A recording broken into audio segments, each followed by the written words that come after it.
नमस्कार। मैं वृंदा भारद्वाज आज आपके सामने मुंशी प्रेमचंद द्वारा रचित कहानी गबन के बारे में बताने जा रही हूँ। इसके कुछ भाग हम पहले ही सुन चुके हैं। आज भाग 48 से शुरू करते हैं। सारे दिन रमा उद्वेग के जंगलों में भटकता रहा। कभी निराशा की अंधकार में घाटियां सामने आ जाती, कभी आशा की लहराती हुई हरियाली। जोहरा गई भी होगी, यहाँ से तो बड़े लंबे चौड़े वादे करके गई थी। उसे क्या गरज थी? आकर कह देगी मुलाकात ही नहीं हुई, कहीं धोखा तो ना देगी, जाकर डिप्टी साहब से सारी कथा ना सुनाएगी। बेचारी जालपा पर बैठे बिठाए आफत आ जाए। क्या जोहरा इतनी नीच प्रकृति की हो सकती है? कभी नहीं। अगर जोहरा इतनी बेवफा, इतनी दगाबाज है तो यह दुनिया रहने के लायक ही नहीं। जितनी जल्द आदमी मुंह में कालिक लगाकर डूब मरे उतना ही अच्छा। नहीं, जोहरा मुझसे दगा ना करेगी। उसे वह दिन याद आए जब उसने दफ्तर से आते ही जालपा लपक कर उसकी जेब टटोलती थी और रुपए निकाल लेती थी। वही जालपा आज इतनी सत्ववादिनी हो गई। तब वह प्यार करने की वस्तु थी, अब वह उपासना की वस्तु है। जालपा, मैं तुम्हारे योग्य नहीं हूँ। जिस ऊंचाई पर तुम मुझे ले जाना चाहती हो, वहां तक पहुंचने की शक्ति मुझ में नहीं है। वहां पहुंचकर शायद चक्कर खाकर फिर डूब पड़ूंगा। मैं अब भी तुम्हारे चरणों में सिर झुकाता हूँ। मैं जानता हूँ तुमने मुझे अपने हृदय से निकाल दिया है। तुम मुझसे विरक्त हो गई हो। तुम्हें अब मेरे डूबने का दुख ना है, ना तैरने की खुशी। पर शायद अब भी मेरे मरने या किसी घोर संकट में फंस जाने की खबर पाकर तुम्हारी आंखों से आंसू निकल आएंगे। शायद तुम मेरी लाश देखने आओ। हाँ, प्राण ही क्यों नहीं निकल जाते कि तुम्हारी निगाह में इतना नीच तो ना रहूं। रमा को अब अपनी उस गलती पर घोर पश्चाताप हो रहा था जो उसने जालपा की बात ना मानकर की थी। अगर उसने उसके आदेश अनुसार जज के इंजॉल्स में अपना बयान बदल दिया होता, धमकियों में ना आता, हिम्मत मजबूत रखता, तो उसकी यह दशा क्यों होती? उसे विश्वास था जालपा के साथ वह सारी कठिनाइयां झेल लेता। उसकी श्रद्धा और प्रेम का कवच पहनकर वह अजय हो जाता। अगर उसे फांसी भी हो जाती तो वह हंसते हंसते उस पर चढ़ जाता। मगर पहले उसने चाहे जो भूल की हुई, इस वक्त वह भूल से नहीं जा सकता था। जालपा की खातिर ही यह कष्ट भोग रहा था। कैद जब भोगना ही है तो उसे रो रो कर भोगने से तो यही है अच्छा है कि हंस हंस कर भोगा जाए। आखिर पुलिस अधिकारियों के दिल में अपना विश्वास जमाने के लिए वह और क्या करता? यह दुष्ट जालपा को सताते, उसका अपमान करते, उस पर झूठे मुकदमे चलाकर उस सजा कर लाते। वह दशा तो और भी असहाय होती। वह दुर्बल था, सब अपमान सह सकता था। जालपा तो शायद प्राण ही दे देती। उसे आज ज्ञात हुआ कि वह जालपा को छोड़ नहीं सकता और जोहरा को त्याग देना भी उसके लिए असंभव सा जान पड़ता था। क्या वह दोनों रमणियों को प्रसन्न रख सकता था? क्या इस दशा में जालपा उसके साथ रहना स्वीकार करेगी? कभी नहीं। वह शायद उसे कभी क्षमा ना करेगी। अगर उसे यह मालूम हो जाए कि उसे उसी के लिए वह यातना भोग रहा है तो वह उसे क्षमा ना करेगी। वह कहेगी, मेरे लिए तुम अपनी आत्मा को क्यों कलंकित किया? मैं अपनी रक्षा अपने आप कर सकती थी। वह दिन भर इसी उधेड़ बुन में पड़ा रहा। आंखें सड़क की ओर लगी हुई थी। नहाने का समय टल गया, भोजन का समय टल गया, किसी बात की परवाह ना थी। अखबार से दिल बहलाना चाहा, उपन्यास लेकर बैठा, मगर किसी काम में उसका चित न लगा। आज दारोगा जी भी नहीं आए। यहाँ तो रात की घटना से रुष्ट या लज्जित थे या कहीं बाहर चले गए थे। रमा ने किसी से इस विषय में कुछ ना पूछा। सभी दुर्बल मनुष्य की भांति रमा भी अपने पतन से लज्जित था। वह एकांत में बैठकर तो उसे अपनी दशाओं पर दुख होता, और उसकी विलासवृत्ति इतनी प्रबल है, वह इतना विवेक शून्य ना था कि अधोगति से भी प्रसन्न रहता। लेकिन जो ही और लोग आ जाते, शराब की बोतल आ जाती, जोहरा सामने आकर बैठ जाती, उसका सारा विवेक धर्म ज्ञान भ्रष्ट हो जाता। रात के 10 बज गए, पर जोहरा का कहीं पता नहीं। फाटक बंद हो गया। रमा को अब उसके आने की आशा न रही, लेकिन फिर भी उसके कान लगे हुए थे। क्या बात हुई, क्या जालपो से मिली या नहीं मिली। उसने इरादा किया कि अगर कल जोहरा ना आई तो उसके घर पर किसी को भेजूंगा। उसे 2-1 झपकियां आई और सवेरा हो गया। फिर वही विकलता शुरू हुई। किसी को उसके घर भेजकर बुलवाना चाहिए, कम से कम यह तो मालूम हो जाए कि वह घर पर है या नहीं। दारोगा के पास जाकर बोला, रात तो आप आपे में ना थे। दारोगा ने ईर्ष्या को छिपाते हुए कहा, यह बात ना थी, मैं महज आपको छेड़ रहा था। रमानाथ, जोहरा रात आई ही नहीं। जरा किसी को भेजकर पता तो लगाइए, बात क्या है, कहीं नाराज तो नहीं हो गई। दारोगा ने बेदली से कहा, उसे गरज होगा खुद आएगी, किसी को भेजने की जरूरत नहीं है। रमा ने फिर आग्रह किया। आग्रह ना किया, समझ गया कि हजरत रात बिगड़ गए, चुपके से चला गया। अब किससे कहे, सबसे यह बात कहना लज्जास्पद मालूम होता था। लोग समझेंगे यह महाशय एक ही रसिया निकले। दारोगा से तो थोड़ी सी घनिष्ठता हो गई थी। 1 हफ्ते तक उसे जोहरा के दर्शन ना हुए। अब उसके आने की कोई आशा ही ना थी। रमा ने सोचा, आखिर बेवफा निकली, उससे कुछ आशा करना मेरी भूल थी। यह मुमकिन है पुलिस अधिकारियों ने उसके आने की मनाही कर दी हो। कम से कम मुझे एक पत्र तो लिख सकती थी। मुझे कितना धोखा हुआ, व्यर्थ उससे अपने दिल की बात कही। कहीं इन लोगों से ना कह दे तो उल्टी आते गले पड़ जाए। मगर जोहरा बेवफाई नहीं कर सकती। रमा की अंतरात्मा उसकी गवाही देती थी, इस बात को किसी तरह स्वीकार ना करती थी। शुरू के 10-5 दिन तो जरूर जोहरा ने उसे लुब्ध करने के लिए चेष्टा की थी। फिर अनायास ही उसके व्यवहार में परिवर्तन होने लगा था। वह क्यों बार बार सजल होना होकर कहती थी, देखो बाबूजी, मुझे भूल ना जाना। उसकी वह हसरत भरी बातें याद आकर कपट की शंका को दिल से निकाल देती थी। जरूर कोई ना कोई नई बात हो गई। वह अक्सर एकांत में बैठकर जोहरा की याद करके बच्चों की तरह रोता था। शराब से उसे घृणा हो गई। दारोगा जी आते, इंस्पेक्टर साहब आते, पर रमा को उनके साथ 10-5 मिनट बैठना भी अखरता था। वह चाहता था मुझे कोई ना छेड़े, कोई ना बोले। रसोईया खाने को बुलाने आता तो उसे घुड़क देता। कहीं घूमने या सैर करने की उसकी इच्छा ही ना होती। यहाँ कोई उसका हमदर्द ना था, कोई उसका मित्र ना था। एकांत में मन मारे बैठ रहने में ही उसका चित्त को शांति होती थी। उसकी स्मृतियों में भी अब कोई आनंद ना था। नहीं, वह स्मृतियों भी मानो उसके हृदय से मिट गई थी। एक प्रकार का विराग उसके दिल पर छाया रहता था। 7वां दिन था, 8 बज गए थे। आज एक बहुत अच्छा फिल्म होने वाला था। एक प्रेम कथा थी। दारोगा जी ने आकर रमा से कहा तो वह चलने को तैयार हो गया। कपड़े पहन रहा था कि जोहरा आ पहुंची। रमा ने उसकी तरफ एक बार आंख उठाकर देखा, फिर आईने में अपने बाल संवारने लगा। ना कुछ बोला, ना कुछ कहा। हाँ, जोहरा का वह सादा आभरहीन रूप देखकर उसे कुछ आश्चर्य अवश्य हुआ। वह केवल एक सफेद साड़ी पहने हुई थी। आभूषण का एक तार भी उसके देह पर ना था। होठ मुरझाए हुए और चेहरे पर पीड़ामय चंचलता की जगह तेजमय गंभीरता झलक रही थी।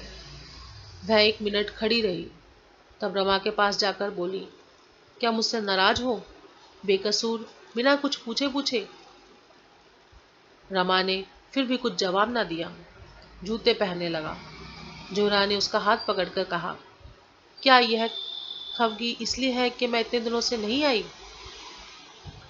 रमा ने रुखाई से जवाब दिया, अगर तुम अब भी ना आती तो मेरा क्या अख्तियार था? तुम्हारी दया थी कि चली आई। यह कहने के साथ उसे ख्याल आया कि मैं उसके साथ अन्याय कर रहा हूँ। लज्जित नजरों से उसकी ओर ताकने लगा। जोहरा ने मुस्कुराकर कहा, यह अच्छी दिल लगी है। आपने ही तो काम से एक काम सौंपा था, और अब जब मैं काम करके लौटी हूँ तो आप बिगड़ रहे हैं। क्या तुमने वह काम इतना आसान समझा था कि चुटकी बजाने से पूरा हो जाएगा? तुमने मुझे उस देवी से वरदान लेने भेजा था, जो ऊपर से फल है पर भीतर से पत्थर, जो इतनी नाजुक होकर भी इतनी मजबूत है। रामा ने बेदिल से पूछा, है कहाँ? क्या करती है? जोहरा उसी दिनेश के घर है जिसको फांसी की सजा हो गई है। उसके 2 बच्चे हैं, औरत है, माँ है। दिन भर उन्हीं बच्चे को खिलाती है। बुढ़िया के लिए नदी से पानी लाती है, घर का सारा काम काज करती है, और उसके लिए बड़े बड़े आदमियों से चंदा मांग कर लाती है। दिनेश के घर में ना कोई जायदाद थी, ना रुपए थे। लोग बड़ी तकलीफ में थे। कोई मददगार तक ना था जो जाकर उन्हें ढांढस तो देता। जितने साथी सोबती थे, सब के सब मुंह छिपाकर बैठे हैं। 2-3 फाके तक हो चुके थे। जालपा ने जाकर उनको जिला दिया। रमा की सारी बेदली खाफुर हो गई। जूता छोड़ दिया और कुर्सी पर बैठकर बोले, तुम खड़ी क्यों हो? शुरू से बताओ। तुमने तो बीच में ही कहना शुरू कर दिया। एक बात भी मत छोड़ना। तुम मुझसे उसके पास कैसे पहुंची? तुम पहले उसके पास कैसे पहुंची? पता कैसे लगा? जोहरा, कुछ नहीं, पहले उस देवीदीन खटिक के पास गई। उसने दिनेश के घर का पता बता दिया। चटपट जा पहुंची। रमानाथ, तुमने जाकर उसे पुकारा? तुम्हें देखकर कुछ चौंकी नहीं? कुछ झिझकी तो जरूर होगी। जोहरा मुस्कुराकर बोली, मैं इस रूप में ना थी। देवीदीन के घर में मैं अपने घर गई और ब्रह्मा समाजी लेडी का स्वांग भरा। ना जाने मुझ में ऐसी कौन सी बात है जिससे दूसरों को फौरन पता चल जाता है कि मैं कौन हूँ या क्या हूँ। और ब्राह्मणों लेडियों को देखती हूँ तो कोई उनकी तरफ आंख तक नहीं उठाता। मेरा पहनावा ओढ़ावा वही है। मैं भड़कीले कपड़े या फजूल के गहने बिल्कुल नहीं पहनती, फिर भी सब मेरी तरफ आंखें फाड़ फाड़ कर देखते हैं। मेरी असलियत नहीं छिपती। यही खौफ मुझे था कि जालपा भाप ना जाए, लेकिन मैंने दांत खूब साफ किए। पान का निशान तक ना था। मालूम होता था कि किसी कॉलेज की लेडी टीचर होगी। इस शक्ल में मैं वहां पहुंची। ऐसी सूरत बना ली कि वह क्या कोई भी भाप ना सकता था। पर्दा ढका रह गया। मैंने दिनेश की माँ से कहा, मैं यहाँ यूनिवर्सिटी में पढ़ती हूँ।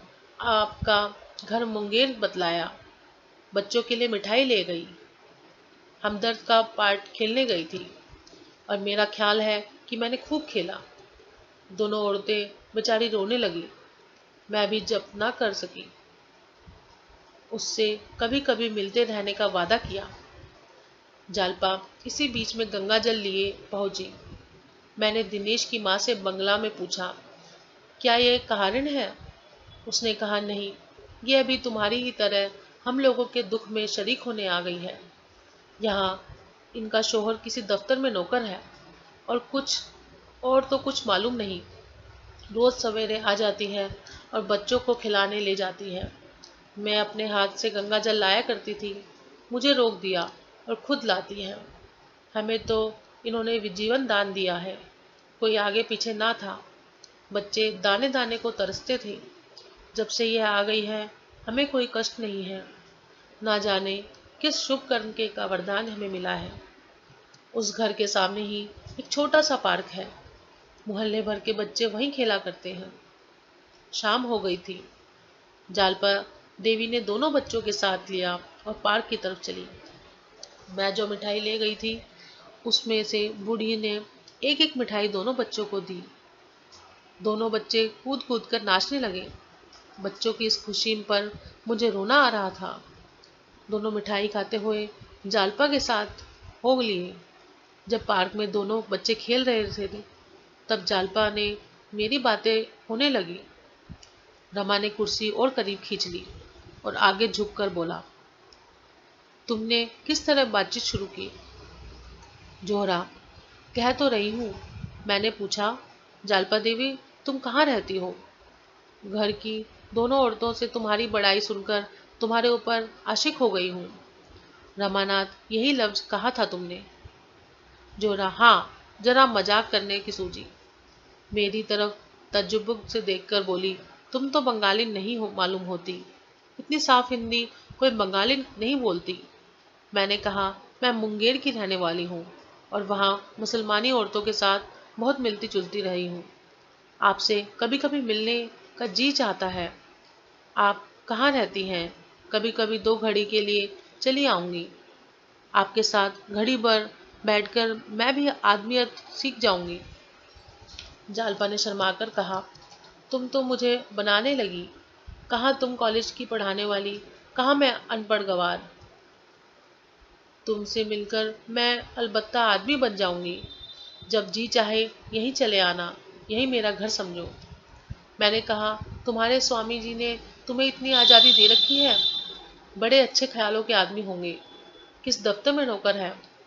जालपा ने अपने नाखून को देखते हुए कहा, पुलिस में उम्मीदवार है। मैंने ताज्जुब से पूछा, पुलिस के आदमी होकर वह तुम्हें यहाँ आने की आज़ादी देते हैं? जालपा इस प्रश्न के लिए तैयार न मालूम होती थी। वह चुप कर बोली, वह मुझसे कुछ नहीं कहते। मैंने उनसे यहाँ आने की बात नहीं कही। वह घर बहुत कम आते हैं, वही पुलिस वालों के साथ रहते हैं। उन्होंने एक साथ 3 जवाब दिए। फिर भी उन्हें शक हो गया था कि इसमें से कोई जवाब इत्मीनान के लायक नहीं है। वह कुछ खिसियानी सी होकर दूसरी तरफ ताकने लगी। मैंने पूछा, तुम अपने स्वामी से कहकर किसी तरह मेरी मुलाकात उस मुखबिर से करा सकती हो जिसने इन कैदियों के खिलाफ गवाही दी थी? रमानाथ की आंखें फैल गई और छाती धक धक करने लगी। जोहरा बोली। यह सुनकर जालपा ने मुझे चुभती हुई आंखों से देखकर पूछा, तुम उनसे मिलकर क्या करोगी? मैंने कहा, तुम मुलाकात करा दोगी, करा सकती हो या नहीं? मैं उनसे यही पूछना चाहती हूँ कि तुमने इतने आदमियों को फंसाकर क्या पाया। देखूंगी वह क्या जवाब देते हैं। जालपा का चेहरा सख्त पड़ गया। बोली, वह यह कह सकता है, मैंने अपने फायदे के लिए किया। सभी आदमी अपने फायदे की ही सोचते हैं। मैंने भी सोचा, जब पुलिस के सैकड़ों आदमियों से कोई यह प्रश्न नहीं करता तो उससे यह प्रश्न क्यों किया जाए? इससे कोई फायदा नहीं। मैंने कहा, अच्छा, मान लो तुम्हारा पति ऐसी मुखबिरी करता तो तुम क्या करती? जालपा ने मेरी तरफ सहमी हुई आंखों से देखकर कहा, तुम मुझसे यह सवाल क्यों करती हो? तुम खुद अपने दिल पर इसका जवाब क्यों नहीं ढूंढती? मैंने कहा, मैं तो उससे कभी ना बोलती, ना कभी उसकी सूरत देखती। जालपा ने गंभीर चिंता के भाव से कहा, शायद मैं भी ऐसा ही समझती या ना समझती, कुछ कह नहीं सकती। आखिर पुलिस के अफसरों के घर में भी तो औरतें हैं। वे क्यों नहीं अपने आदमियों से कुछ कहती? जिस तरह उनके हृदय अपने मर्दों के से हो गए हैं, संभव है मेरा हृदय भी वैसा ही हो जाता। इतने ही अंधेरा हो गया। जालपा देवी ने कहा, मुझे देर हो रही है। बच्चे साथ हैं। कल हो सके तो फिर आएगा। आपकी बातों में बड़ा आनंद आता है। मैं चलने लगी तो उन्होंने चलते चलते मुझसे कहा, जरूर आइएगा, वहीं मैं मिलूंगी, आपका इंतजार करती रहूंगी। लेकिन 10 ही कदम के बाद फिर रुककर बोली, मैंने आपका नाम तो पूछा ही नहीं। अभी तुमसे बात करने से भी जी नहीं भरा। देर ना हो रही हो तो आओ कुछ देर गपशप करें। मैं तो यह चाहती ही थी। अपना नाम जोहरा बतला दिया। रमा ने पूछा, सच? जोहरा? हाँ, हर्जी क्या था? पहले तो जालपा भी चौंक गई, पर कोई बात ना थी। समझ गई, बंगाली मुसलमान होंगी। हम दोनों उसके घर गई। उस जरा में कटघरे में न जाने वह कैसे बैठती है। एक तिल भी जगह नहीं, कहीं मटके हैं, कहीं पानी, कहीं खाट, कहीं बिछावन, सील और बदबू से नाक फटी जाती थी। खाना तैयार हो गया था। दिनेश की बहू बर्तन धो रही थी। जालपा ने उसे उठा दिया। जाकर बच्चों को खिलाकर सुला दो, मैं बर्तन धो देती हूँ, और खुद बर्तन मांजने लगी। उसकी यह खिदमत देखकर मेरे दिल पर इतना असर हुआ कि मैं भी वहीं बैठ गई और मांजे हुए बर्तनों को धोने लगी। जालपा ने मुझे वहां से हट जाने के लिए कहा, पर मैं ना हटी, बराबर बर्तन धोती रही। जालपा ने तब पानी का मटका अलग हटाकर कहा, मैं पानी ना दूंगी, तुम उठ जाओ, मुझे बड़ी शर्म आती है, तुम्हें मेरी कसम, हट जाओ, यहाँ आना तो तुम्हारी सजा हो गई, तुमने ऐसा काम अपनी जिंदगी में क्यों ही किया। मैंने कहा, तुम भी तो कभी नहीं किया होगा, जब तुम करती हो तो मेरे लिए क्या हर्ज है। जालपा ने कहा, मेरी और बात है। मैंने पूछा, क्यों? जो बात तुम्हारे लिए है वही मेरे लिए भी है, कोई मेहरी क्यों नहीं रख लेती हो। जालपा ने कहा, मेहरियाँ 8-8 रुपये मांगती हैं। मैं बोली, मैं 8 रुपये महीने दे दिया करूंगी। जालपा ने ऐसी निगाहों से मेरी तरफ देखा जिसमें सच्चे प्रेम के साथ सच्चा उल्लास, सच्चा आशीर्वाद भरा हुआ था। वह चितवन, आह कितनी पाकीज़ा थी, कितनी पाक करने वाली। उसकी इस बेगरज खिदमत के सामने मुझे अपनी जिंदगी कितनी जलील, कितनी काबिल नफरत मालूम होती थी। उन बर्तनों के धोने में मुझे जो आनंद मिला उसे मैं बयान नहीं कर सकती। बर्तन धोकर उठी तो बुढ़िया के पांव दबाने बैठ गई। मैं चुपचाप खड़ी थी। मुझसे बोली, तुम्हें देर हो रही है तो जाओ, कल फिर आना। मैंने कहा, नहीं, मैं तुम्हारे घर पहुंचाकर उधर ही से निकल जाऊंगी। गरज 9 बजे के बाद वे वहां से चली। रास्ते में मैंने कहा, जालपा तुम सचमुच देवी हो। जालपा ने छूटते ही कहा, जोहरा ऐसा मत कहो, मैं खिदमत नहीं कर रही हूँ, अपने पापों का प्रायश्चित कर रही हूँ। मैं बहुत दुखी हूँ, मुझसे बड़ी अभागिन संसार में ना होगी। मैंने अनजान बनकर कहा, इसका मतलब मैं नहीं समझी। जालपा के सामने ताकते हुए कहा, कभी समझ जाओगी, मेरा प्रायश्चित इस जन्म में ना पूरा होगा, इसके लिए मुझे कई जन्म लेने पड़ेंगे। मैंने कहा, तुम तो मुझे चक्कर में डाल दोगी। बहन, मेरी समझ में कुछ नहीं आ रहा है। जब तक तुम मुझे समझा ना दोगी, मैं तुम्हारा गला ना छोड़ूंगी। जालपा ने एक लंबी सांस लेकर कहा, जौहरा, किसी बात को खुद छिपाए रहना इससे ज्यादा आसान है कि दूसरों पर वह बोझ रखूं। मैंने आर्तकंठ से कहा, हाँ, पहली मुलाकात में अगर आपको मुझ पर इतना एतबार ना हो तो मैं आपको इल्जाम ना दूंगी, मगर कभी ना कभी आपको मुझ पर एतबार करना पड़ेगा। मैं आपको छोड़ूंगी नहीं। कुछ दूर तक हम दोनों चुपचाप चलती रही। एकाएक जालपा ने कांपती हुई आवाज में कहा, जोहरा, अगर इस वक्त तुम्हें मालूम हो जाए कि मैं कौन हूँ तो शायद तुम मुझसे नफरत करो और मुंह उधर कर लोगी और मेरे साये से भी दूर भागोगी। इन लंजिशों में ना मालूम क्या जादू था कि मेरे सारे रोए खड़े हो गए। यह एक रंज और श्रम से भरे हुए दिल की आवाज थी। इसने मेरी स्याह जिंदगी की सूरत मेरे सामने खड़ी कर दी थी। मेरी आंखों में आंसू भर आए। ऐसा जी में आया कि अपना सारा स्वांग खोल दूं। ना जाने उसके सामने मेरा दिल क्यों ऐसा हो गया था। मैंने बड़े बड़े कईयों और छटे हुए शोधों और पुलिस अफसरों को चपड़ गट्टू बनाया है, पर उसके सामने मैं जैसे भीगी बिल्ली बनी हुई थी। फिर मैंने जाने कैसे अपने आप को संभाल लिया और मैं बोली, तो मेरा गला भी भरा हुआ था। यह तुम्हारा ख्याल गलत है देवी। शायद तब मैं तुम्हारे पैरों पर फिर पड़ूंगी। अपनी या अपनों की बुराइयां पर शर्मिंदा होना सच्चे दिलों का काम है। जालपा ने कहा, लेकिन तुम मेरा हाल जानकर करोगी क्या? बस इतना ही समझ लो कि एक गरीब अभागिन औरत हूँ जिसे अपने ही जैसे अभागे और गरीब आदमियों के साथ मिलने जुलने में आनंद आ जाए। इसी तरह वह बार बार टालती रही, लेकिन मैंने पीछा ना छोड़ा। आखिर उसके मुंह से बात निकल ही गई। रमा ने कहा, यह नहीं, सब कुछ कहना पड़ेगा। जोहरा, अब आधी रात तक की कथा कहाँ तक सुनाऊं? घंटों लग जाएंगे। जब मैं बहुत पीछे पड़ी तो उसने आखिर में कहा, मैं उसी मुखबिर की बदनसीब बीवी हूँ जिसने इन कैदियों पर यह आघात ढाई है। यह कहते कहते वह रो पड़ी। फिर जरा आवाज को संभाल कर बोली, हम लोग इलाहाबाद के रहने वाले हैं। एक ऐसी बात हुई कि इन्हें वहां से भागना पड़ा। किसी से कुछ ना कहा ना सुना, भाग आए। कई महीनों में पता चला कि वह यहाँ है। रमा ने कहा, इसका भी किस्सा है? तुमसे बताऊंगा कभी। जालपा के सिवा और किसी को यह ना सूझती। जोरा बोली, यह सब मैंने दूसरे दिन जान लिया जब मैं तुम्हारे रंग रंग से वाकिफ हो गई।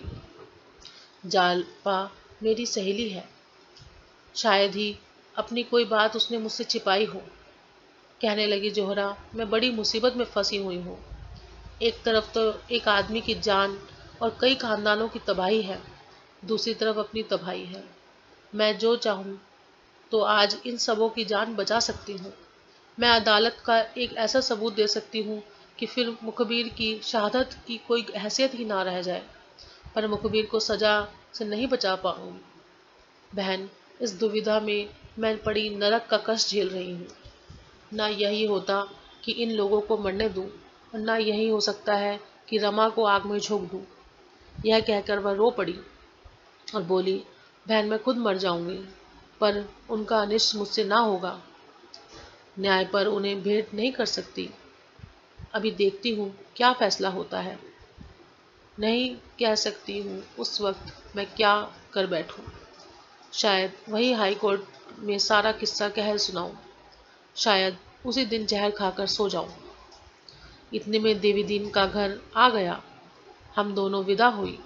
जालपा ने मुझसे बहुत इसरार किया कि कल इसी वक्त गिन आना, फिर आना। दिन भर तो उन्हें बात करने की फुर्सत नहीं रहती, बस वही शाम को मौका मिलता था। वह इतने रुपए जमा कर देना चाहती थी कि कम से कम दिनेश के घर वालों को कोई तकलीफ ना हो। 200 रुपये से ज़्यादा जमा कर चुकी थी। मैंने भी 5 रुपये दिए। मैंने एक बार जिक्र किया कि आप इन झगड़ों में ना पड़िए, अपने घर चली जाए। लेकिन मैं साफ साफ कहती हूँ, मैंने कभी जोर देकर यह बात ना कही। जब जब मैंने इसका इशारा किया, उन्होंने ऐसा मुंह बनाया, वह यह बात सुनना ही नहीं चाहती थी। मेरे मुंह से पूरी बात कभी ना निकलने पाई। एक बात है, कहो तो कहूँ। रमा ने मानो ऊपरी मन से कहा, क्या बात है? जोहरा, डिप्टी साहब से कह दूं वह जालपा को इलाहाबाद पहुंचा दें। उन्हें कोई तकलीफ ना होगी। बस 2 औरतें उन्हें स्टेशन तक बातों में लगा ले जाएगी। वहाँ गाड़ी तैयार मिलेगी, वह उसमें बैठा दी जाएगी। या कोई भी तदबीर सोचो, या कोई और तदबीर सोचो। रमा ने जोहरा की आंखों से आंख मिलाकर कहा, क्या ये मुनासिब होगा? जोहरा ने शर्माकर कहा, मुनासिब तो ना होगा। रमा ने चटपट जूते पहन लिए और जोहरा से पूछा, देवीदीन के घर पर रहती है ना? जोहरा उठ खड़ी हुई और उसके सामने आकर बोली, तो क्या इस वक्त जाओगे? रमानाथ, हाँ जोहरा, इसी वक्त चला जाऊंगा।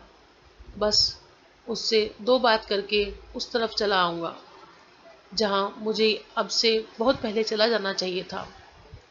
जोहरा, मगर कुछ सोच तो लो, नतीजा क्या होगा? रमानाथ, सब सोच चुका हूँ। ज़्यादा से ज़्यादा 3-4 साल की कैद, दरोगा बयानी के जुर्म में। बस अब रुखसत भूल मत जाना जोहरा, शायद फिर कभी मुलाकात हो। रमा बरामदे से उतरकर सहन में गया और एक क्षण में फाटक के बाहर था। दरबान ने कहा, हुजूर ने दरोगा जी को इत्तला कर दी है? रमानाथ, इसकी कोई जरूरत नहीं है। चौकीदार, मैं जरा उनसे पूछ लूं, मेरी रोजी क्यों ले रहे हो हुजूर? रमा ने कोई जवाब ना दिया, तेजी से सड़क पर चला गया। जोहरा निष्पद खड़ी थी, उसे हसरत भरी आंखों से देख रही थी। रमा के प्रति ऐसा प्यार, ऐसा विकल करने वाला प्यार उसे कभी ना हुआ था। जैसे कोई वीरवाला अपने प्रियतम को समर भूमि की ओर जाते देखकर गर्व से फूली ना समाती हो। चौकीदार ने लपक कर दरोगा से कहा, वह बेचारे खाना खाकर लेटे लेटे ही थे, घबरा कर निकले। रमा के पीछे दौड़े और पुकारा, बाबू साहब जरा सुनिए तो, 1 मिनट रुकिए तो। इससे क्या फायदा, कुछ मालूम तो हो आप कहाँ जा रहे हैं। आखिर बेचारे एक बार ठोकर खाकर गिर पड़े। रमा ने लौटकर उन्हें हटाया और पूछा, कहीं चोट तो नहीं आई? दारोगा, कोई बात ना थी, जरा ठोकर खा गया था। आखिर आप इस वक्त कहाँ जा रहे हैं? सोचिए तो, इसका नतीजा क्या होगा? रामानाथ, मैं 1 घंटे में लौट आऊंगा। जालपा को शायद मुखालिफों ने बहकाया है कि हाईकोर्ट में एक अर्जी दे दे, जरा उसे जाकर समझाऊंगा। दारोगा, यह आपको कैसे मालूम हुआ? रमानाथ, जोहरा कहीं सुन कर आई है। दारोगा, बड़ी बेवफा औरत है, ऐसी औरत का तो सिर काट देना चाहिए। रमानाथ, इसलिए ही तो जा रहा हूँ, या तो इसी वक्त उसे स्टेशन पर भेज कर आऊँगा, या इस बुरी तरह पेश आऊँगा कि वह फिर याद करेगी। ज़्यादा बातचीत का मौका नहीं है, रात भर के लिए मुझे इस कैद से आज़ाद कर दीजिए। दारोगा, मैं भी चलता हूँ, जरा ठहर जाइए। रमानाथ, जी नहीं, बिल्कुल मामला बिगड़ जाएगा, मैं अभी आता हूँ। दारोगा लाजवाब हो गया। 1 मिनट तक खड़े सोचते रहे, फिर लौट पड़े और जोहरा से बात करते हुए पुलिस स्टेशन की तरफ चल पड़े। उधर रमा ने आगे बढ़कर एक तांगा लिया और देवीदीन के घर जा पहुंचा। जालपा दिनेश के घर से लौटी ही थी और बैठी जग्गू और देवीदीन से बातें कर रही थी। वह इन दिनों एक ही वक्त खाना खाया करती थी। इतने में रमा ने नीचे से आवाज दी। देवीदीन उसकी आवाज पहचान गया, बोला, भैया है शायद। जालपा, कह दो यहाँ आने की कोई जरूरत नहीं है, जहाँ से आए हैं वहीं लौट जाए। देवीदीन, नहीं बेटी, जरा पूछ तो लो, क्या कहते हैं, इस वक्त कैसे उन्हें छुट्टी मिली? जालपा, मुझे समझाने आए होंगे और क्या, अगर मुंह धो रखा हो। देवीदीन ने द्वार खोल दिया। रमान ने अंदर आकर कहा, दादा, तुम मुझे यहाँ देखकर इस वक्त तज्जुब कर रहे होगे। 1 घंटे की छुट्टी लेकर आया हूँ। तुम लोगों से अपने बहुत से अपराधों की क्षमा मांगने आया हूँ। जालपा, ऊपर है। देवीदीन बोला, हाँ है तो, अभी आई है, बैठो, कुछ खाने को लाऊं। रामानाथ, नहीं, मैं खाना खा चुका हूँ, बस जालपा से 2 बात करना चाहता हूँ। देवीदीन, वह मानेगी नहीं, नायक शर्मिंदा होना पड़ेगा, मानने वाली औरत नहीं है। रमानाथ, मुझसे 2 बात करेगी या मेरी सूरत ही नहीं देखना चाहती, जरा जाकर पूछ लो। देवीदीन, इसमें पूछना क्या है, दोनों बैठी ही तो है, जाओ, तुम्हारा घर है, जैसे तब था वैसे ही अब है। रमानाथ, नहीं दादा, उनसे पूछ लो, मैं यूं ना जाऊंगा। देवीदीन ने ऊपर जाकर कहा, तुमसे कुछ कहना चाहता है बहू। जालपा मुंह लटकाकर बोली, तो कहते क्यों नहीं, मैंने कुछ जबान बंद कर दी है क्या? जालपा ने यह बात इतने जोर से कही थी कि नीचे रमा ने भी सुन ली। कितनी निर्ममता थी, उसकी सारी मिलन लालसा मानो उड़ गई।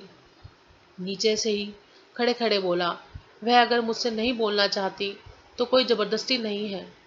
मैंने जज साहब से सारा कच्चा चिट्ठा कह सुनाने का निश्चय कर लिया है, इसी इरादे से इस वक्त यहाँ आया हूँ। मेरी वजह से इनको इतने कष्ट हुए, इसका मुझे खेद है। मेरी अकल पर पर्दा पड़ा हुआ था, स्वार्थ ने मुझे अंधा कर रखा था, प्राणों के मोह ने, कष्टों के भय ने बुद्धि हर ली थी। कोई ग्रह सिर पर सवार था, इनके अनुष्ठानों ने उस ग्रह को शांत कर दिया। शायद 2-4 साल के लिए सरकार की मेहमानी खानी पड़े, इसका भय नहीं है। जीता रहा तो फिर भेंट होगी। नहीं, मेरी बुराइयों को माफ करना और मुझे मालूम भूल जाना। तुम भी देवी, दादा और तुम लोगों ने मेरे ऊपर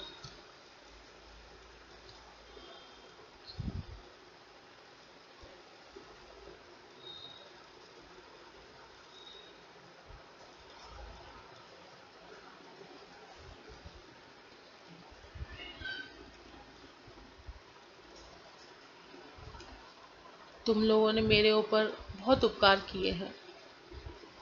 मेरी तो जिंदगी ही सत्यानाश, मेरे अपराधों को क्षमा करना। तुम लोगों ने मेरे ऊपर जो दया की है मैं मरते दम तक ना भूलूंगा। अगर जीता लौटा तो शायद तुम लोगों की सेवा कर सकूं। मेरी तो जिंदगी सत्यानाश हो गई है। न दीन का हूँ न दुनिया का। यह भी कह देना कि उसके गहने मैंने ही चुराए थे सराफ को देने के लिए। रुपए ना थे, गहने लौटाना जरूरी था, इसलिए वह कुकर्म करना पड़ा। उसी का फल आज तक भोग रहा हूँ। शायद जब तक प्राण ना निकले भोगता ही रहूंगा। अगर उसी वक्त सगाई से सारी बात कह दी होती तो चाहे उस वक्त उन्हें कितना ही बुरा लगता, लेकिन यह विपत्ति सर पर ना आती। तुम्हें भी मैंने धोखा ही दिया।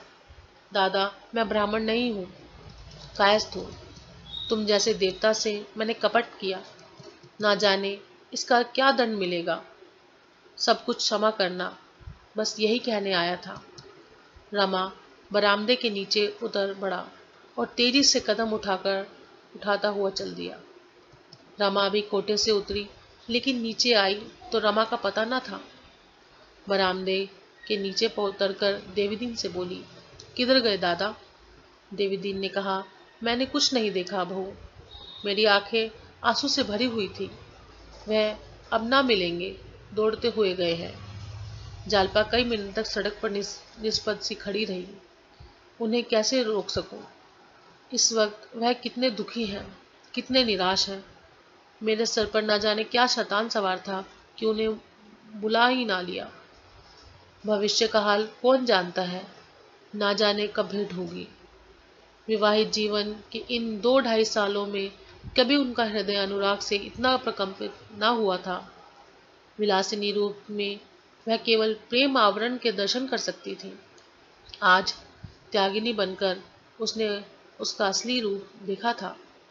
कितना मनोहर, कितना विष्णु, कितना विशाल, कितना तेजोमय।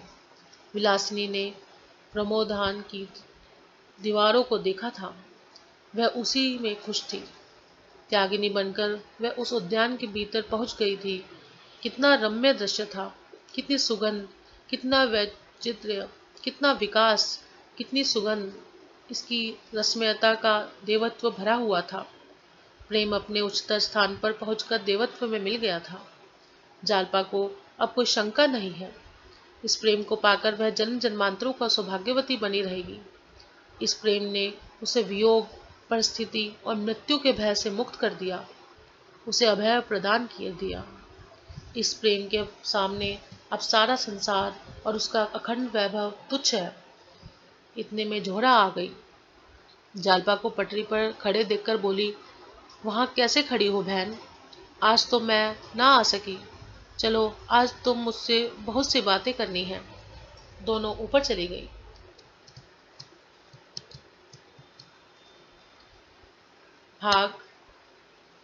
शेष भाग हम अगले अध्याय में पढ़ेंगे। अगर आपको कहानी अच्छी लगी हो तो इसे लाइक और सब्सक्राइब जरूर कीजिएगा। Thank you.